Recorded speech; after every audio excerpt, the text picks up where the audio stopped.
Good morning. It is a delight to be with you. My name is Zena Hartung, and I'll be your celebrant. These are new duties for me in the church. Thankfully, I've had almost 2 months of preparation due to the shared ministry training. Today, I'll be collecting the question cards and organizing them quickly before handing them on to Reverend Elizabeth for her response. Please know you do not have to write a question. You can choose not to participate.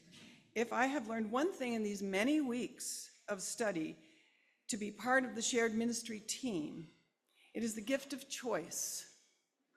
I have it, and you do too. Your only obligation is to listen to that voice within and to recognize that everyone here is human and vulnerable. I'd like to extend a special welcome to all those who are joining us for the first time. We are very glad you are here. If you've come in person, you should have received a welcome packet with an information card in it.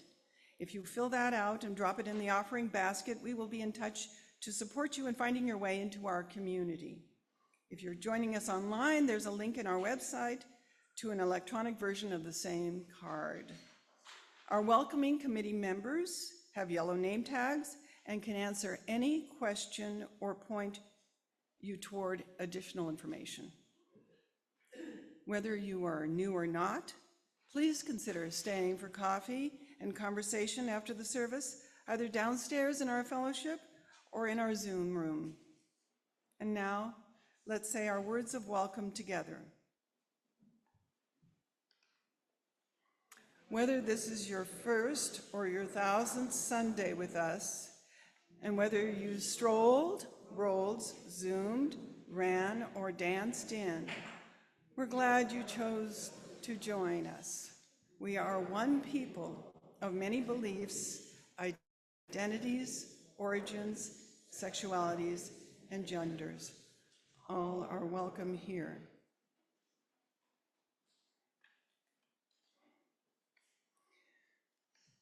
Now we will take a moment to say hello across the technical divide. First, we're going to show the people joining us on Zoom. If you are at home, please turn on your camera. Now, people at home, wave.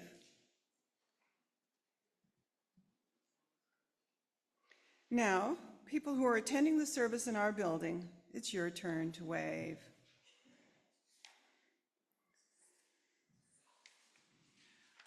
We do have at least one announcement I'm aware of, and Sam's on his way to deliver that. There's one other. Hey everybody, I just wanted to remind you that on Saturday night, 7 to 9, we're going to have an open mic coffee house. 60s theme, but that's really just for decor and I guess attitude. So whatever that means to you, I know Debbie's gonna go tie-dye. I'm gonna go beatnik and do all black and a beret. So I think it'll be a really fun night. And then the other thing, last time we did this, it was in public at the park, and we had to be kind of, respectful to other people and things like that. Not that we're disrespectful ever, but we wanted to keep kind of political views to a minimum, and then maybe keep the language suitable for work. And we don't have to do any of that stuff. So it'll just be us. There will be childcare, but and if you have something not suitable for work, just let me know, and we'll make sure that the kids have been excused if any children decide to show up. But I think it's going to be really fun. You're going to sing something that has curse words in it, so we're all very excited about that. And then I'm going to sing something. Scott, we've got all sorts of folks signed up, and if you want to sign up, just let me know. And then I'm also available to accompany you. Like if you have a song you want to do, I can play piano for it, or if you need a different instrument, maybe find somebody. But we still have some spots left, and we're actually not doing it as a fundraiser for once. Um, But we're gonna have free coffee, and then we'll be selling beer and wine, and then any cappuccino drinks. So I bought lots of decaf cappuccino because I know it is late at night, but if you want to enjoy a little coffee, I think that'll be great. Okay, and I think that's it. So 7 to 9 downstairs in the fellowship hall, and I think it'll be a great time. So, all right, and then Archie has an announcement.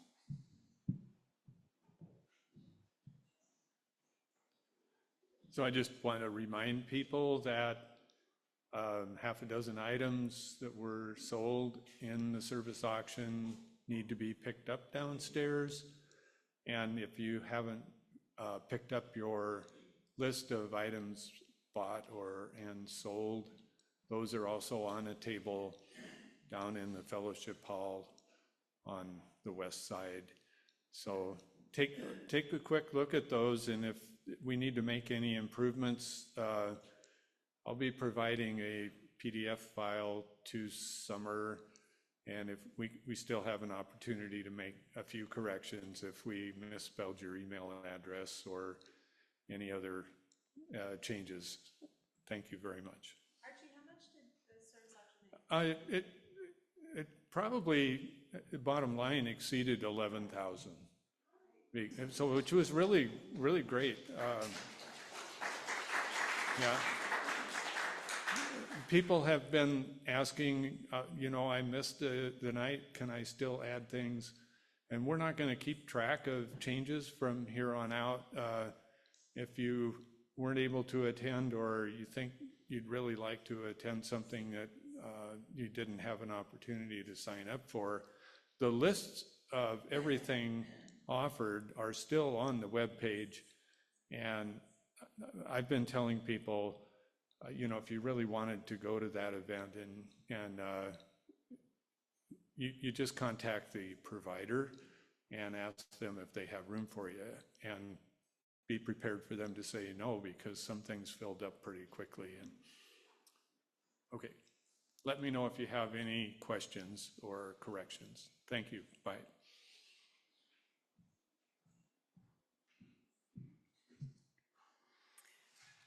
We preface our service by acknowledging our church was built on the ancestral homelands of the Nimipu, called Nez Perce by the French-speaking traders, the Palouse and the Shishumps, called the Coeur d'Alene.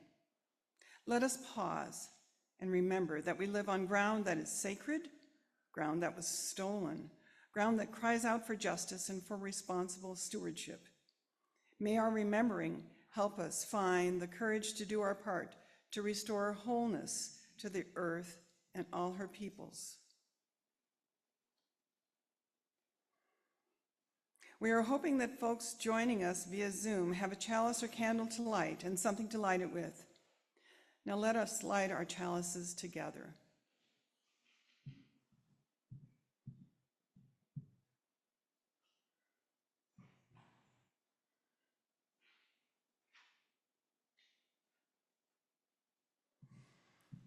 In the light of truth and the warmth of love, we gather to seek and seek to share.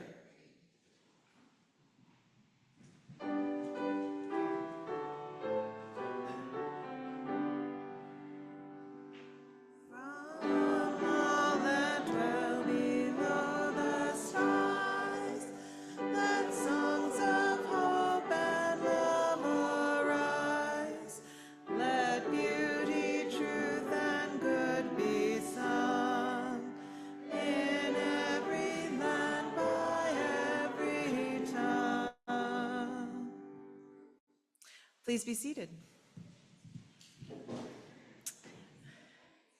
Good morning, everyone.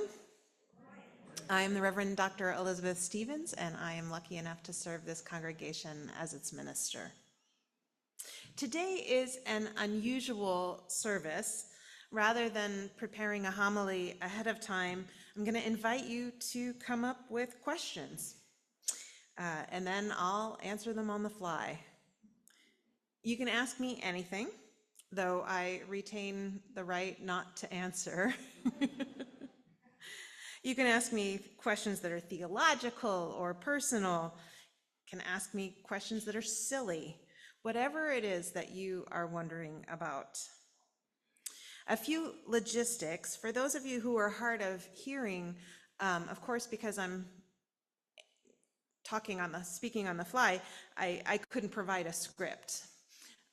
So if you're having a hard time hearing me, please raise your hand and cup your ear, and I will try and project better. We also have tablets set up to provide closed captioning. So it's not perfect, but it will give you an idea, and you can get those at the sound booth.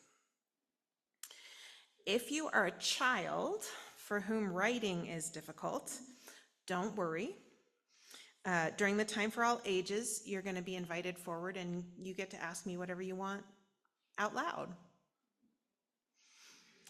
For those of you who are here in person, we've provided a piece of paper and a pen. If you didn't get one and you want to raise your hand, the ushers can bring one to you. Or if something comes up, you didn't think you had a question, but then something spurs an inquiry for you, we've got them in at both entrances, pens and paper.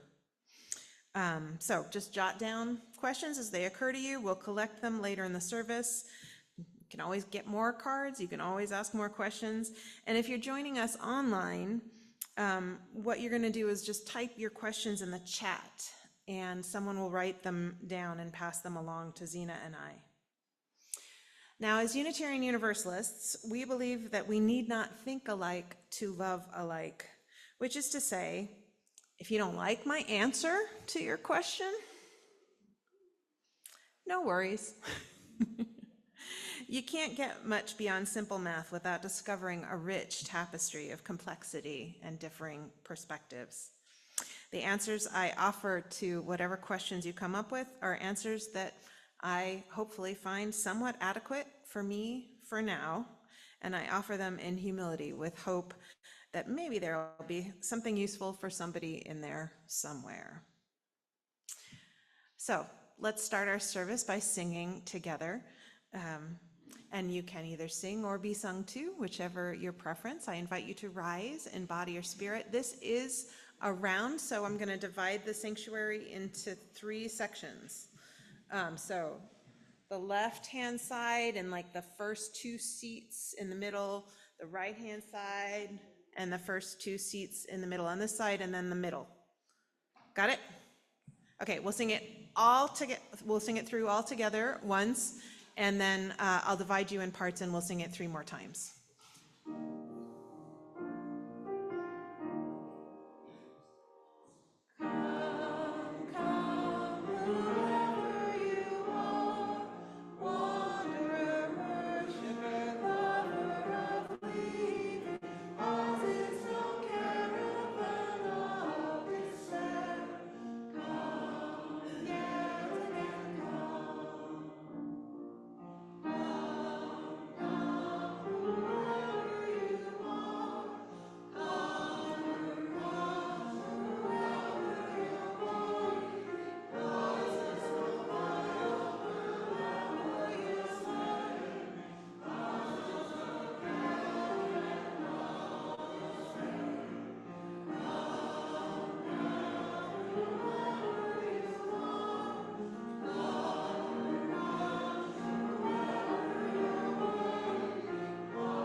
what I get for trying to get fancy.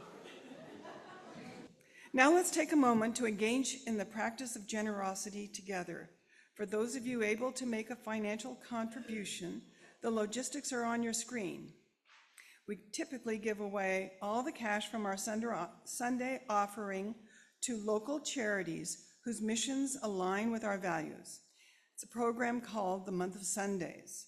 This month, the money will be split between the Humane Society of the Palouse here in Moscow and the Whitman County Humane Society in Pullman. Our human societies ensure the humane treatment, welfare, and safety of companion animals, who in turn make the lives of their humans better. To donate, please indicate Month of Sundays on your check or from the online drop-down menu. In the spirit of love and for the continuing work of this church, we will now take some time to practice generosity together.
I invite you now into a time of meditation. This is a poem by Mary Oliver. Some questions you might ask. Is the soul solid like iron? Or is it tender and breakable like the wings of a moth in the beak of an owl? Who has it and who doesn't? I keep looking around me. The face of the moose is as sad as the face of Jesus. The swan opens her white wings slowly. In the fall, the black bear carries leaves into the darkness. One question leads to another. Does it have a shape like an iceberg, like the eye of a hummingbird? Does it have one lung like the snake and the scallop? Why should I have it and not the anteater who loves her children? Why should I have it and not the camel? Come to think of it, what about maple trees? What about the blue iris? What about all the little stones sitting alone in the moonlight? What about roses and lemons and their shining leaves? What about the grass? In the silence, let's invite our own questions to rise to the surface.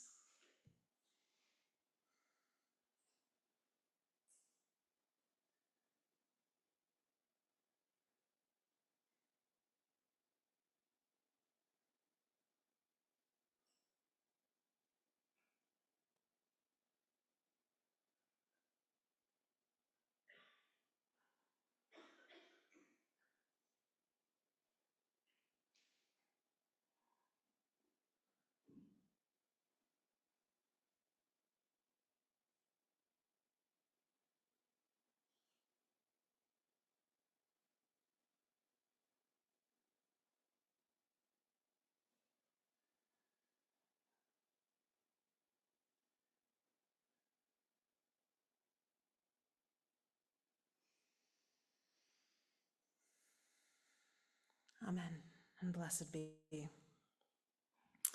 So if you have a question, now is the time to raise your hand, and while Sam plays our gift of music, Zena will come around and collect them.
Are we? No, sorry, I just needed more space. It's minimalism, so it can go on as long as we need it to, right?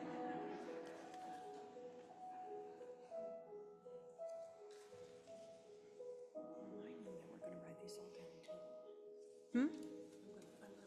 Right.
Hoo boy. All right.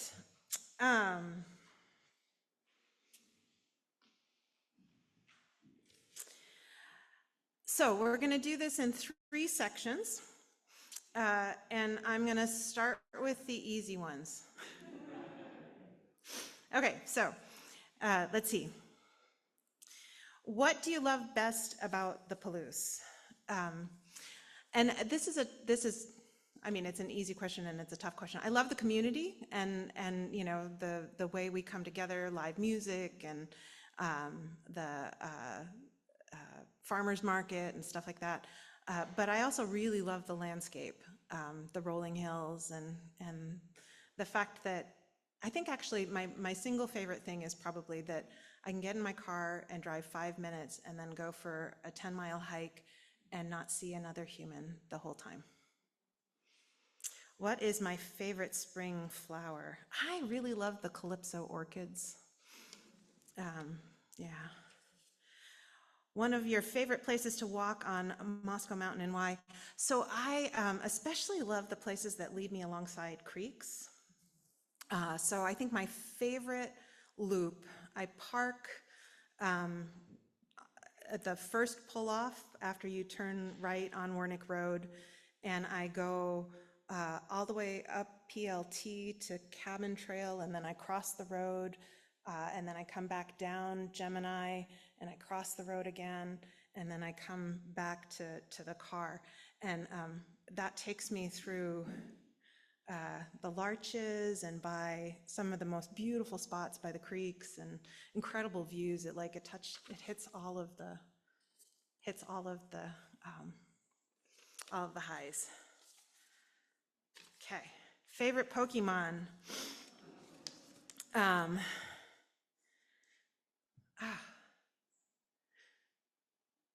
Okay. I kind of like the Eevees because they're so mysterious. Like you never know what they're gonna evolve into. Plus they're cute. What is my favorite quote?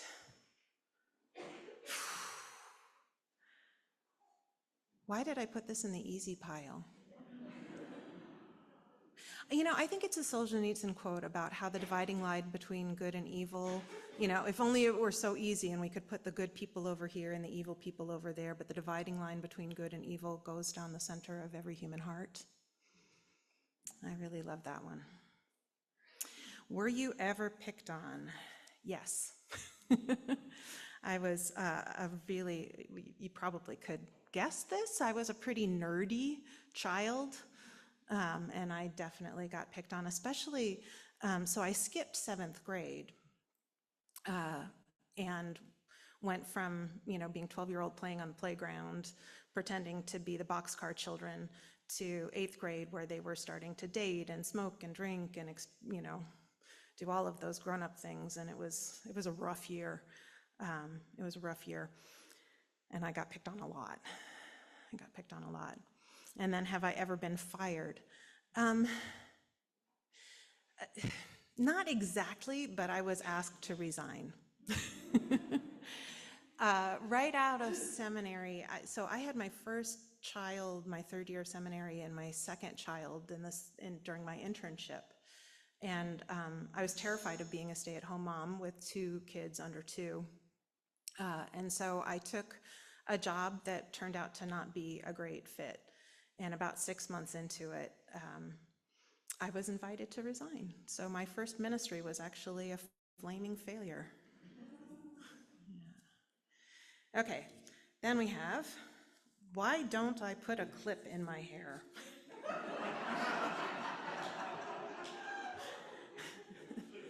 I don't like how they feel.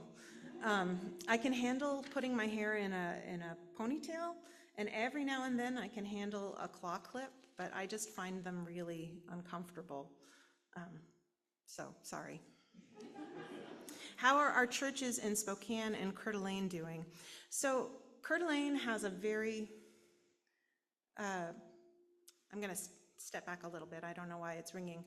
Coeur d'Alene has a very, very tiny fellowship Fred Turney had been helping them out sort of quarter time, but they're not, I wouldn't say they're thriving necessarily. Spokane has two congregations. They actually split. The UU Church, the group that has the building, their minister, Todd Eckloff, was actually removed from fellowship for refusing to participate in professional accountability processes. And they voted to keep him anyway as their minister. So about 40% of the congregation left and formed the Inland Northwest UU community. So there's two churches, and I think they're both struggling, but maybe in slightly different ways. All right, so what is the UUCP membership before pandemic and construction, now, and effective Zoom? So I think our official membership numbers haven't changed all that much.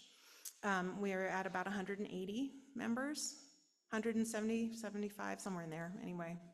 So it's not, and it hasn't, the official membership hasn't changed much. Attendance is up a little bit if you count Zoom, I think. So, yeah, so I think the effective Zoom. That's really good. Okay. That the effective Zoom is really that, okay, I'm going to say a couple things. One is I think it makes us more accessible. People can still participate if they have health issues or whatever. But the other thing is, and this is more personal than anything else, it's harder for me to keep track of y'all. Like when we only met in person, I could tell if somebody didn't come for a few weeks or a month or something. And now I don't know if somebody's on Zoom or not. And so that's why I keep harping on, if you need something, you have to tell someone. I think sometimes there's this assumption that ministers are magically psychic and know when you're going through something hard, and we're not. Okay, when will we have a children's playground in front of the addition? Soon. Soon. We have to dig out, and I think like 8 inches or a foot or something, so that we can put down some gravel for drainage and then some bark. We have had a trouble finding a contractor who's willing to do that work.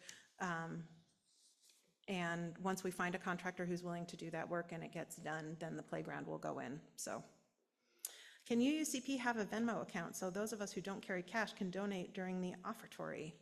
We have a Venmo account. Whoever asked this question, you need to talk to Archie George. Archie, will you just raise your hand? Yeah, whoever asked this question, talk to Archie and he can tell you how to set it up, how to work it. I mean, the easiest way is just to go to the website on your phone and choose donate, and then you can donate online. That's not exactly Venmo, it's through a third-party provider, but I can look into Venmo. Okay. Huh? The QR code. Mm-hmm. Is there an unstated rule that texts and songs and choral music must be in English? No. The choir regularly, or sometimes does pieces in other languages. So many languages this year. I was extremely proud of everything we've done. Yeah, yeah. And we sing hymns that are, usually it's Spanish, like De Colores is in Spanish and stuff like that. Yeah. In our territorial acknowledgement, what is to be done about land that cries out for justice? I actually am really hoping that at some point we can have a congregational conversation about reparations. I'm not sure it's practical to give private land back. I'm a supporter of the public land back movement for sure. But I do think it would be worthwhile to have a conversation about reparations.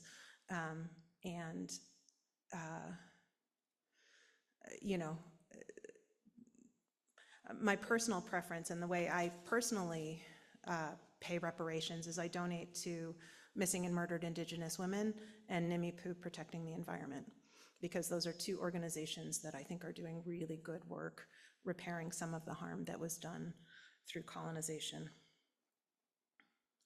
Okay, I need to breathe. let's take a break and sing. I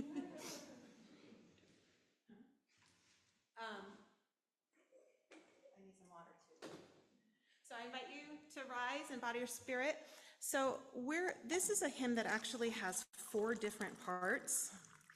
And I mean, you'll notice that I chose hymns today where we're singing different things at the same time. That was on purpose. So this first break in answering questions, I'm going to teach you the first 2 parts. The second break, I'll teach you the third and the fourth part. And then when we're all done, we'll sing all 4 parts together. You can do it. I have faith in you. Okay, so I invite you to rise in body or spirit. You can choose to sing or be sung to. It goes like this. Where do we come from? What are we? Where are we going? Where do we come from? What are we? Where are we going? Where do we come from? What are we? Where are we going? Okay, you got that one? Pretty solid. Okay. The second one is a descant. It starts high and goes low. Where do we come from? Where do we come from? Where do we come from? Do we want to try those 2 together? Okay, split down the middle. This side, you're going to do the first part. This side, you're going to do the descant. Where do we come from? What are we? We come from? Where do we come from? Where do we come from? Where do we come from? Awesome. Thank you.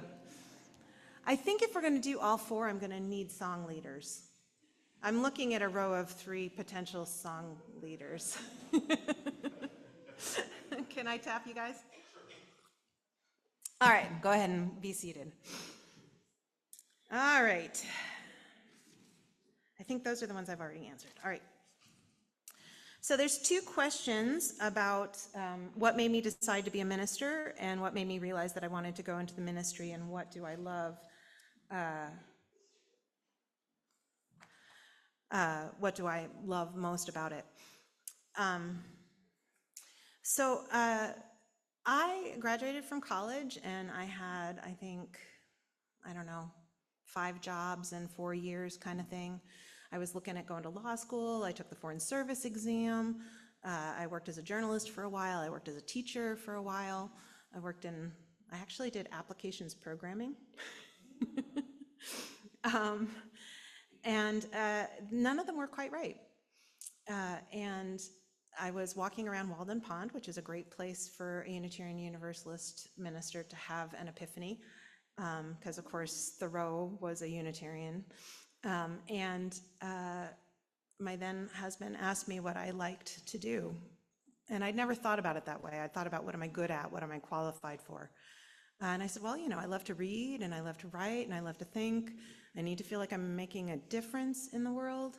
What I really love is sitting around with groups of people and bullshitting. And I came around the corner and the light came through the trees and I realized, oh my gosh, I could be a minister.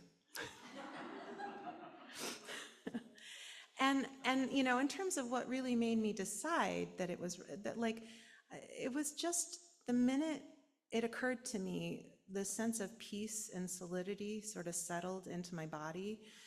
My friends said that I felt different. My energy was different from one day to the next. So it just kind of clicked into place. And what I mean, there's a lot that I love about my job, that I love about the ministry. I think probably what I love the most, it's just such a profound privilege to be invited to be present with people in good times and bad, to learn their stories, to move with them through challenges and loss, which is not to say I like loss. I mean, we've had a lot of deaths in the past year and a half. I was just talking to Elizabeth Berlinger about it. Nobody's allowed to die until at least September, okay? I need a break. I need a break, because if there's a way to do this job without genuinely loving the people I serve, I've never been able to figure it out. And so every time I lose one of you, it takes the wind out of my sails. So that's actually the hardest thing, which isn't a question that anybody asked. But there you go. All right, I get asked by friends and family, what is a Unitarian? So what is my elevator talk when someone asks me that question? So I usually start by clarifying that we are not a creedal faith. So that means we don't have a set of shared beliefs. It's not what we think or believe that defines who's in and who's out. We're a covenantal faith. And what that means is we make commitments to one another to move to be in community in certain ways and to move in the world in certain ways. And then I talk about our historical roots, that we are historically Christian, but that we branched beyond those roots in the 1800s. And at this point, what it is a community of seekers who are theologically diverse and grounded in a set of progressive values. So that's how I do it. Okay. My piles are getting messed up. It's all good. Who's my favorite theologian? You know, Nick signed it, so I know it's Nick Geyer. You know, I'm a process theology girl, but actually, I like Henry Nelson Wyman better than Whitehead. There's just something about that concept of creative interchange. He talks about the relationship between people and the fact that we co-create the universe that just really resonates and makes me feel at home, I guess. Does atheism count as a religion? Okay, so I'm going to make a distinction here that may or may not, that you don't, anything I say, you don't have to agree with me. For me, spirituality is something that we practice on our own. Our beliefs are also something that are personal. And religion, the roots come from re legare, which means to reconnect. Religion is something that we do together, right? So atheism is a theological point of view that says that there is no God. For it to be a religion, you need to be part of a community that practices atheism together, is what I would say. Does that make sense? I'll save that one for later. Pick a thistle in our local community, and how do you think we should deal with it?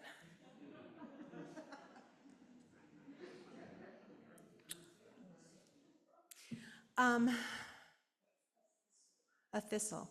I'm going to say the lack of affordable housing, actually.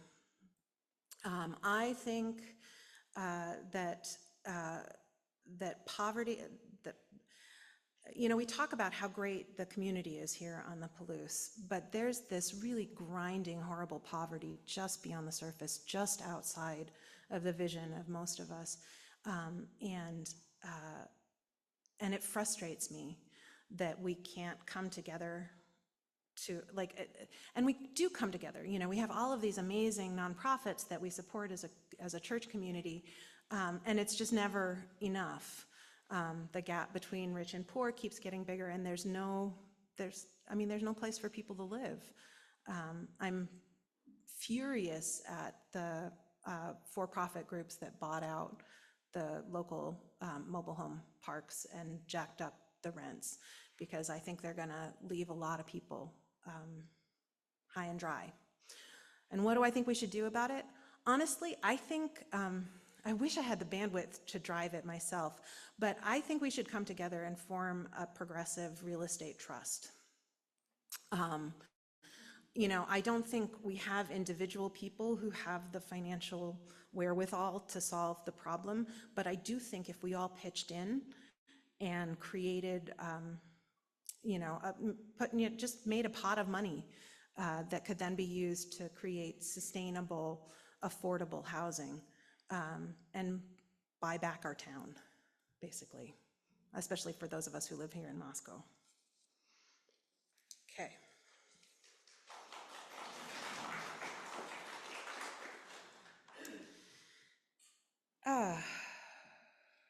All right, those are church questions. I'm going to go over here. I have 3 questions that have to do with politics. Actually, I guess just 2. What is a kind way to think of people who would vote for Trump? And how ought we to communicate about deeply held political beliefs with those we love if they understand values or reality in a totally different way? So one of the things that I think is really important is, you know, the culture is really trying to force us into tribes, right? It's really trying to force us to pick sides. So one thing that feels super important to me is to insist on nuance and complexity and to resist the urge toward tribalism, right? So that means acknowledging that people's individual political calculus is more complex than just R or D, right? And you know, there are certainly people whose version of reality and whose values are so far away that there's no hope for finding common ground around values or politics, right? But I think we can find common ground in other places. You know, we love our kids, we love, you know, we appreciate beauty, and the reason it's important to bridge that gap is just to stay human to each other, right? Because the minute we start seeing people as categories and not as full human beings, that's when violence becomes possible. And so we need to stay human to each other. And then there's this whole range in between where, you know, there's differences of opinion, there's differences of perspective, and it's not a totally different reality, it's not a totally different value. And that territory I think we can explore and come at it with, you know, come to it with curiosity and humility. You know, none of us know all of the answers and none of us are completely right. And the way democracy is supposed to work is that we bring different perspectives to the table and let coalesce a whole that is more nuanced than any one individual could come up with.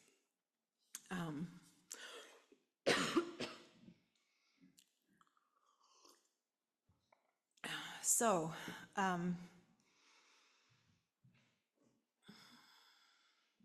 all that said, I'm terrified heading into this election year, mostly because I'm afraid that we're going to see an eruption of violence. There's an erosion of our there's an attack on our democratic structures and institutions that I think is unprecedented. And so that's another thing that I think we can and need to do is defend those institutions. And then just try to stay kind. You know, people don't know what they don't know until they learn better, right? And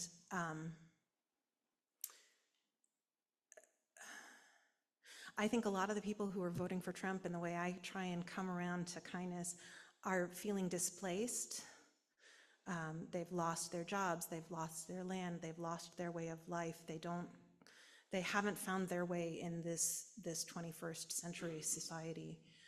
And I can have compassion for that sense of feeling lost because I feel lost sometimes too. So that's what I've got on politics. Somebody asked what differential math is, and it's just calculus. And I really can't say anything more than that because the last time I took calculus, I was 15 years old, and that is not a part of my brain that retained the synapses. I mean, I think I could still do it. I think I could still take a differential, but that's about it. Yeah. All right. Let's do just a couple more, and then we'll move on. What potential do I see in our congregation? What is the biggest challenge facing our church? And if I had to choose one principle from the banners for our congregation to focus on for 1 year, what would it be, and how might I envision practicing it in our larger Palouse community? Okay, so I see this congregation as a beacon in our local Palouse community for progressive values. I love the rainbow flag. I love the rainbow window, the way it shines out over the whole place at night. That's our potential, and I think there's a lot more potential if we can make the light shine a little brighter, right? If we can spread the word. We are about to hire somebody who's going to do some work. You guys know Washira? Yeah. So we are about to hire Washira to do some welcoming and membership development ministry, as well as adult programming and some music. And he's got all of these connections within the university. And he has got all of these ideas. When we interviewed him, we asked him about hospitality, and he said the practice of hospitality is about getting to know people well enough to uncover their emotional needs and then to figure out how to meet those needs. And it just blew my mind. It got me, to have somebody that young. So I think he's going to shake things up, and hopefully we'll be able to make some inroads, just raise our profile a little bit. The biggest challenge, I love you all so much. I think the biggest challenge is actually pacing ourselves. There's always new ideas and new energy and new things that we want to try, and there's rarely a lot of willingness to let go. And so I think, we're living in a moment when the forms and structures of religious community are evolving, are shifting. And that means envisioning and moving toward what is going to be, but it also means acknowledging loss, letting go of what was and acknowledging those losses. So I think one of the challenges, the biggest challenge maybe, is I think we need to learn to hold things more lightly and let go with a little bit more grace and ease. And to that end, if I had to choose one banner, it would be transformation. For me, the point of being in religious community is to be transformed by our relationships with each other, by our relationships with Spirit. Transformation is change, change involves loss, loss involves grief, blah, blah, blah, blah, blah. But I feel like it's as we trust that process of becoming, of growing and becoming and transforming, that we individually and collectively live into our potential for goodness. So that's what I would choose. Okay, let's sing again.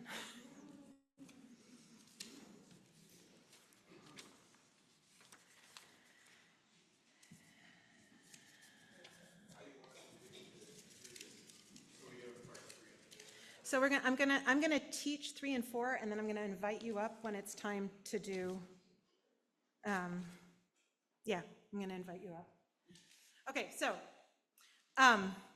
the third part just goes like this. It's almost all on the same note. Mystery, mystery, life is a riddle and a mystery. Mystery, mystery, life is a middle and a mystery. A middle and a mystery, okay. And then the fourth part is sort of a counter melody. It goes like this. Where do we come from? Where are we going? Where do we come from? Where are we going? Where do we come from? Where are we going? All right, you got that one? Okay, give yourselves a little shake. We'll split down the middle and we'll try, Mac, you want to lead the third part and I'll lead the fourth part, and then I'll pull you guys up to do all four when we get there. And where's the third part going to be coming from? Let's do the third on that side and the fourth part over here. And the first and second? We're not going to do the first and second this time. Oh, okay, third on this side. Yes. Okay. So this side you're with me, and we're going to do the fourth part. 1, 2. Where do we come from? Where are we going? Where do we come from? Where are we going? Where do we come from? Where are we going? Okay. All right, I think we'll be ready. In just a few minutes, we'll put them all together.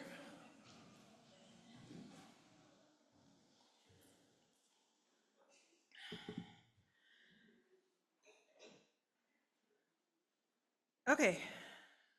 Oh, I got a softball question last minute. If we could work out the logistics, would you be open to going to Paris some spring or autumn to preach to the UU fellowship there? Hell yes. Okay, and then mostly I kind of saved some of the harder ones. Okay. So, where do feelings come from? The brain, the heart, or the stomach, or somewhere else? I think feelings are, the way I understand it in my body, in my humanness, feelings are signals that my soul or my spirit are sending to me that I need to tend to something. So if I'm feeling grief, that means I need to acknowledge loss. If I'm feeling anger or rage, then something is wrong and I need to identify what's wrong and do what I can to fix it. If I'm feeling joy, that's like the spirit saying, pay attention, pay attention. And love is just that's the response to the world, right? I just always want to respond with love. Let's see, how did I come to be the expressive person I am? I don't think of myself as particularly expressive emotionally, right? I grew up in New England. We're the frozen chosen up there. But, what I am is reflective, right? I have found that the more time and energy and attention that I put into both self-understanding and thinking about the world, growing spiritually and emotionally and morally and intellectually, the better my life is. And so I think what I am, and this is one of the great privileges of being a minister, is committed first and foremost to my own growth and my own process of growth, becoming, and transformation.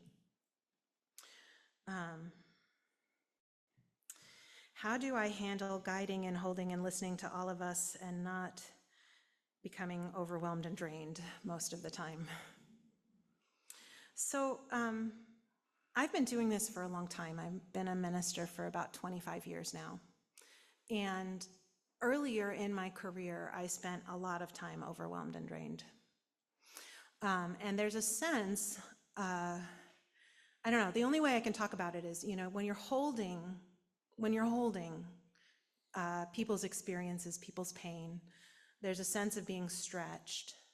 And I've learned that if I'm feeling stretched, if I stay with that feeling and I breathe and just breathe, maybe go for a hike, do some crying, that my capacity expands. And so having done this for 25 years, I've got a pretty hefty capacity to hold a lot. And that said, I talked about how many people have died. I'm going to burn out at some point, and that's what's going to burn me out. When I retire, I'm going to be done because I'll have done this for, 35 or 40 years. And, and that expansion, what it does is it makes it like the stuff that you're holding doesn't really get any smaller or less painful.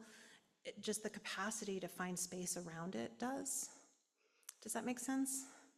So the capacity to find moments of joy and connection and beauty and nourishment and sustenance, you just kind of wiggle. They just kind of wiggle their way in, and then the texture of the whole is bearable. It's hard to articulate. I hope that makes sense. I hope that makes sense. And that leads me to this next question. Times are so uncertain. How can I cope? If you figure it out, tell me. I think we need to come back to the most human. I think we need to come back to the simple. I think we need to lean on each other. I think we have to look for goodness, even if it's just a flower blooming or, a meal with friends. I spent some time in Transylvania because of our historical roots there, and they of course have been trapped between major empires. And I talked to one woman who was in her 80s who had lived in 3 different countries and never moved. And of course they lived under fascism for a long time, and they're under fascism again now, and because Orban is evil. But that's and what they do is they preserve their culture. They come back to art, they come back to music, they come back to crafts and needlework. There's a way that I think, that the big picture is uncertain and overwhelming. But if we can come back to here and now and this life, then we can find the next thing to do, and then the thing after that, and the thing after that, and we string it together like a strand of pearls. And it's a choice, right? Hope is an action verb. Faith is an action verb. You be present to what is, and then you choose to keep going. And when it gets to be too much, you call a friend. Or you call your minister or one of your lay pastoral ministers. Because this is something that we do for each other. And the psychological term is co-regulation. But I think of it as, when our bucket is overflowing, I have space in my bucket, I can hold some of your pain for a little bit. And that gives you the space to find your way back to joy, beauty, resilience. Okay.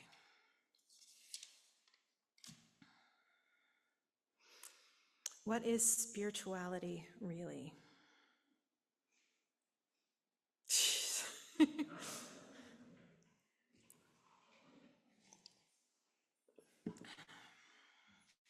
So I think I would define spirituality as the perspectives and habits that we develop in order to support our way of being human. So it's practices and it's understandings that help us keep hope alive, help us keep going in the face of overwhelm and challenge. And it can look, and there are as many different ways to be spiritual as there are people, right?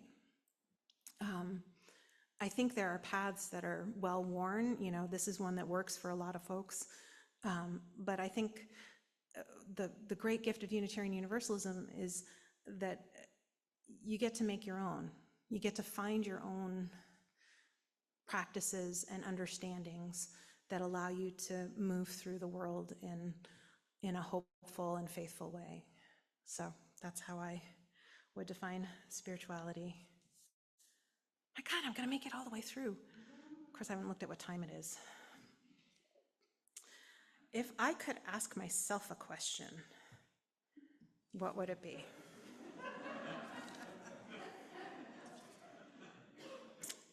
Oh, I missed one. Okay, I'm going to come back to the question that I get to ask myself, because there's a question here about the afterlife. Do I believe in an afterlife, and what do I imagine it to be?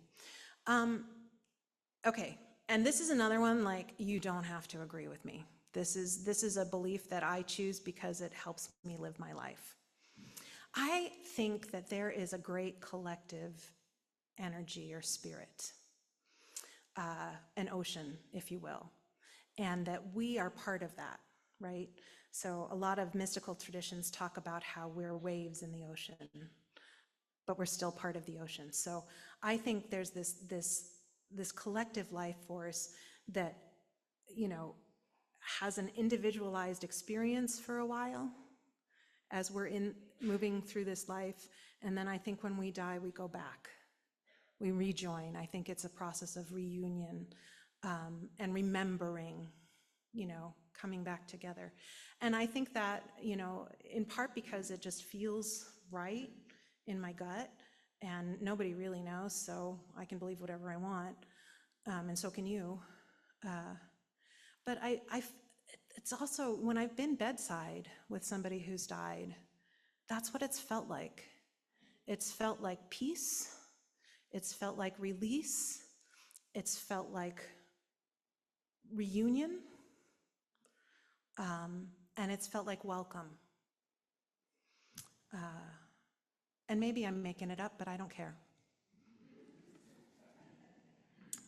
All right, if I could ask myself a question, what would it be? You know, I really want to know your answers to these questions. So I think that is, you know, that would be what I would ask is, what can I do, or how can I create spaces or places or ways for us to have these conversations together? Because I'm just one person, and, you know, I've been in my head my whole life, so I'm kind of bored here. I would just love to have that window into yours. So that's the question that I would ask myself. And that's it. I did it.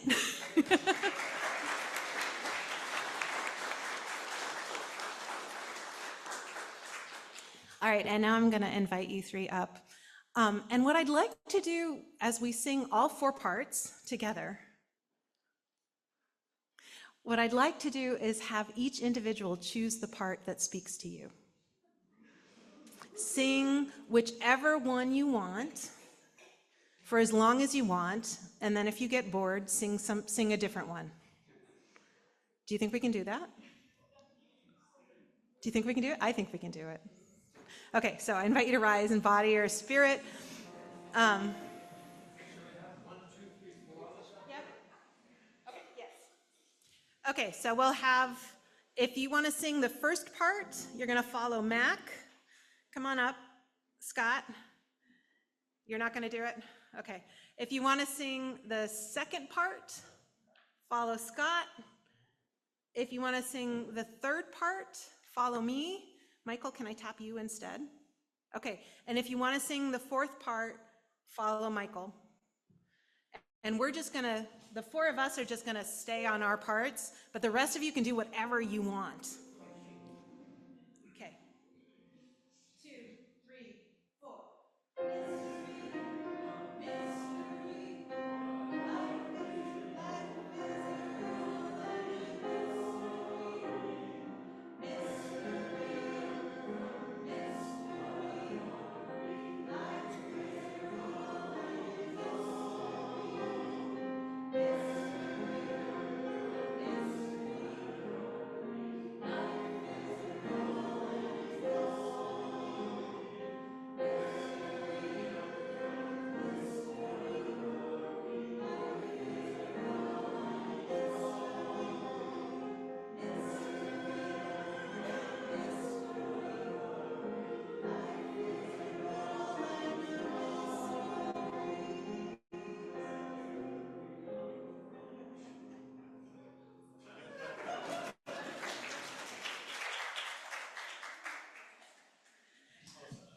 call that a moderate success.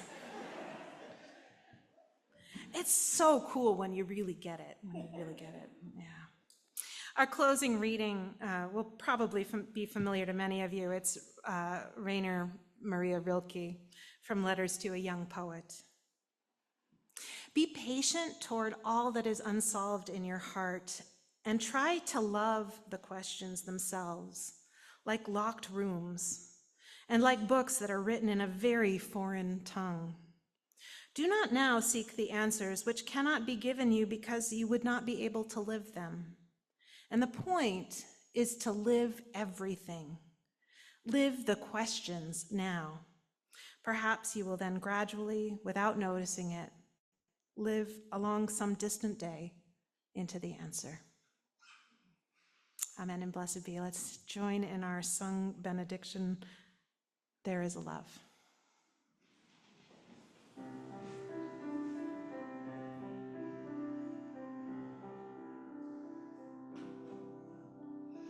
There is a love holding me. There is a love holding all that I love. There is a love holding all. I rest in this love. There is a love holding us. There is a love holding all that we love. There is a love holding all. We rest in this love. We rest in this love.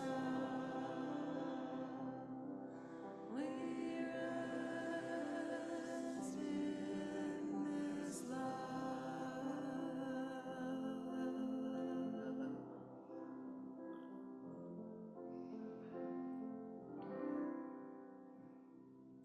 Please join me in the words to extinguish our chalice. We extinguish this chalice that it might glow gently in our hearts.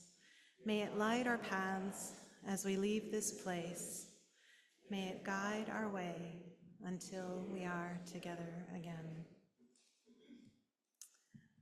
So I hope there was something somewhere in all of that that sparks a seed of hope or a question or an exploration or an invitation to live a little bit more deeply, to be a little bit more alive, because really that's the point. That's why we're here, is to be ever more alive together. Go in peace. Come back next Sunday.